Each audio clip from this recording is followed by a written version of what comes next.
Ya Bapa, ampunilah mereka, sebab mereka tidak tahu apa yang mereka perbuat. Itulah hal yang dinyatakan Tuhan Yesus terhadap banyak orang yang memperlakukan kesewenang-wenang, hujatan, cercaan, pukulan padanya. Jadi selalu harapan memperoleh belas kasihan dengan tuntunan Roh Kudus untuk semakin serupa dengan Kristus. Dan itulah memang kehadirannya, menjangkau setiap orang dengan kasih. Hal ini tegas dinyatakan saat murid marah karena orang Samaria tidak memperkenankan mereka memasuki daerahnya. Justru Tuhan Yesus menegur mereka, lalu menghujat Roh Kudus. Tak ada ampun karena berbuat dosa kekal.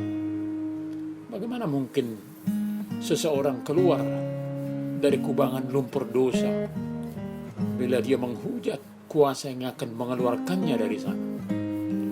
Biarlah kiranya hati kita terbuka menerima Roh Kudus.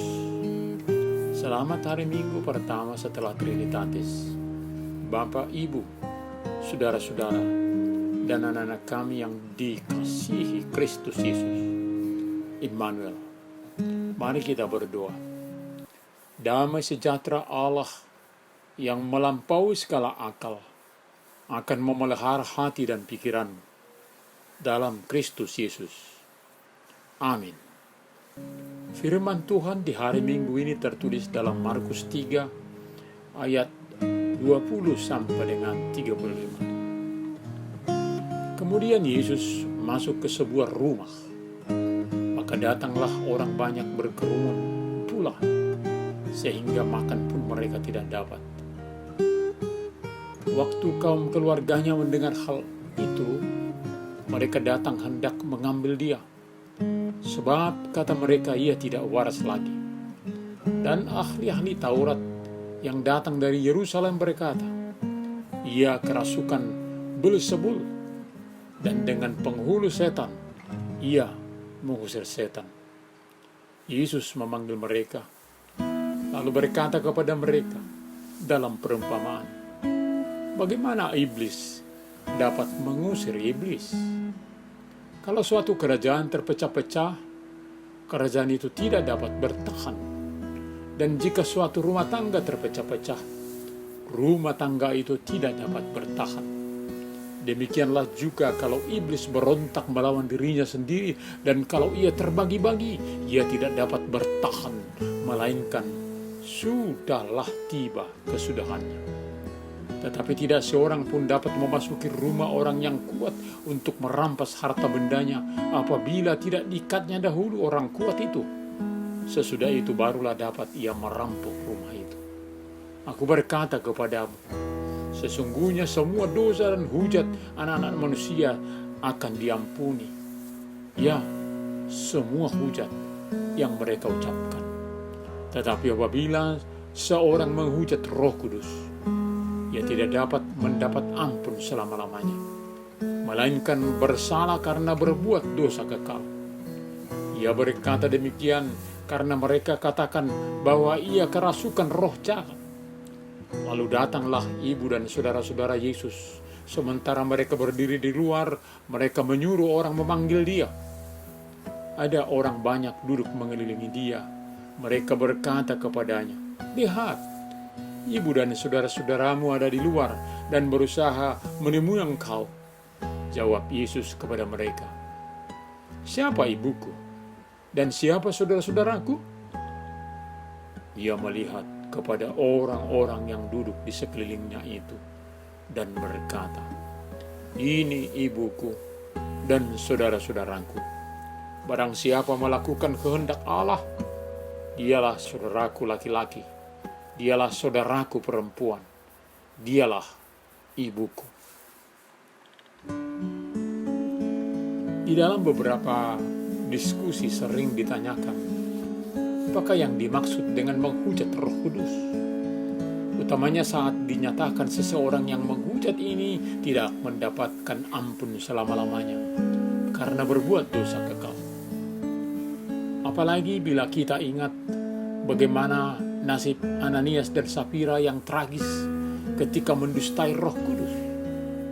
Sangat tidak telak saat dikatakan Tuhan Yesus, kerasukan Beelzebul, dengan penghulu setan mengusir setan. Tuduhan ini keterlaluan, menghujat, menista kehormatan Allah dengan mengatakan belas kasihan Tuhan Yesus dari si iblis. Padahal kuasa yang dilakukan Yesus melakukan mujizatnya adalah kuasa Roh Kudus.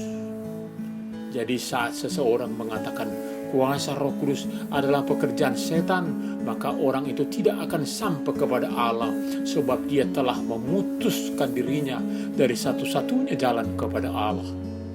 Tentunya seseorang yang sudah terikat dengan hujatan dan ia tidak bertobat, maka dia akan mengena dengan hukuman. Sebab dia tidak menyadari dosa-dosanya, sekaligus tidak ada kemauan berbalik dari dosa tersebut. Memutus hubungan dengan surga, menolak pengampunan besar Allah, sampai-sampai tidak mau mendengar panggilan peringatan Roh Kudus untuk berubah. Tuhan Yesus menegaskan bahwa yang dikatakan oleh ahli-ahli Taurat bukan demikian. Masakan iblis menghancurkan iblis? Bila terjadi demikian, dia sudah hancur seperti kerajaan, dan rumah tangga tidak mungkin dapat bertahan kalau terpecah-pecah. Justru Tuhan Yesuslah yang meluluhlantahkan kerajaan si iblis. Maka tetap siaga dengan benteng kekuatan kita. Jangan sampai kuasa si iblis merusak kehidupan kita dengan selalu hidup di dalam Dia.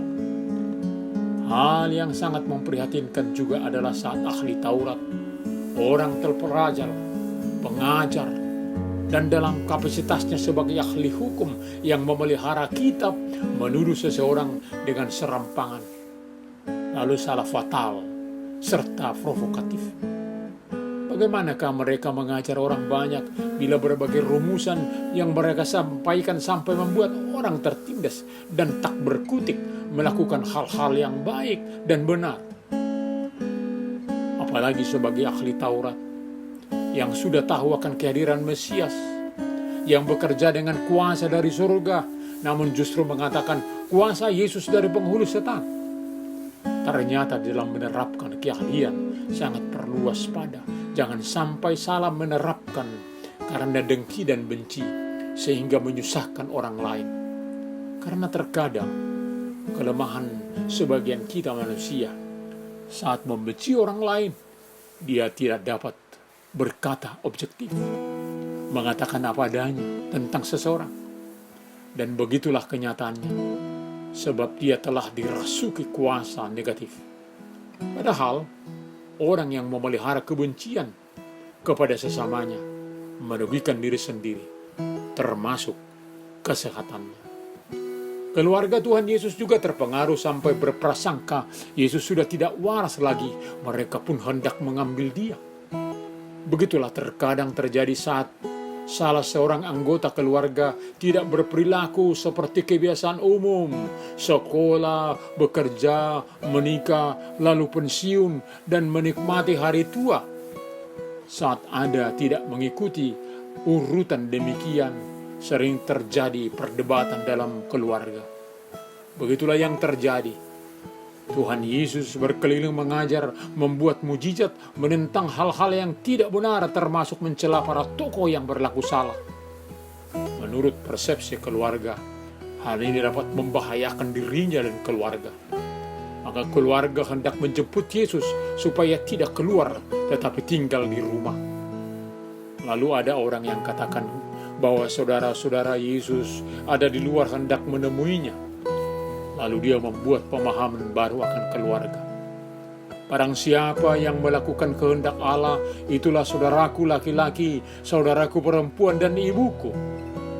Jadi ada dua pemahaman yang menarik tentang keluarga, yakni pertama, rumah tangga yang dapat bertahan adalah rumah tangga yang utuh, tidak terpecah-pecah. Ikatan keluarga biarlah selalu disatukan oleh kehidupan yang senantiasa hidup melakukan kehendak Allah dan terhubung selalu dengan Kristus Yesus. Ketika Roh Kudus berbisik kepada kita, jangan sampai kita tidak mau mendengarnya. Biarlah arahan, dukungan, tuntunan Roh Kudus yang berkarya dalam kehidupan kita boleh kita terima dengan sukacita. Seseorang yang menolak, menghujat Roh Kudus pasti tidak lagi menghargai, menerima kasih karunia Allah melalui Kristus Yesus.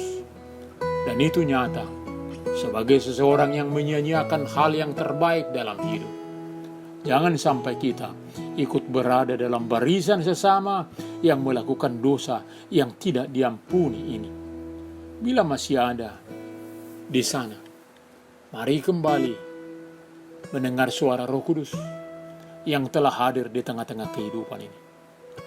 Mengapa kita begitu cepat mengampuni, mengasihi orang-orang yang menyakiti kita, dan selalu sigap berbaikan, bukan bergiat bermusuhan sampai karatan? Karena Roh Kudus yang memimpin kita. Amin. Mari kita berdoa. Terpujilah Engkau Allah di dalam Yesus Kristus untuk kehadiran Roh Kudus dalam kehidupan kami. Biarlah sukacita ini tidak kami sia-siakan, sebab kami akan senantiasa hidup dalam tuntunan Roh Kudus. Terima kasih Bapa untuk segala kebaikan-Mu. Anugerahkanlah kami setiap orang hikmat untuk boleh memahami kehadiran-Mu dari dulu sampai saat ini. Ketika Roh Kudus mengajar, mendidik kami, melakukan hal-hal yang benar, biarlah kami patuh dan tunduk berlaku demikian, bukan justru berdiam diri dan mengeraskan hati. Terima kasih Bapa. Hanya di dalam Yesus kami berdoa. Amin.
Tuhan memberkati engkau dan melindungi engkau. Tuhan menyinari wajahnya kepada engkau dan memberi engkau kasih karunia. Tuhan menghadapkan wajahnya kepadamu dan memberi engkau damai sejahtera. Amin.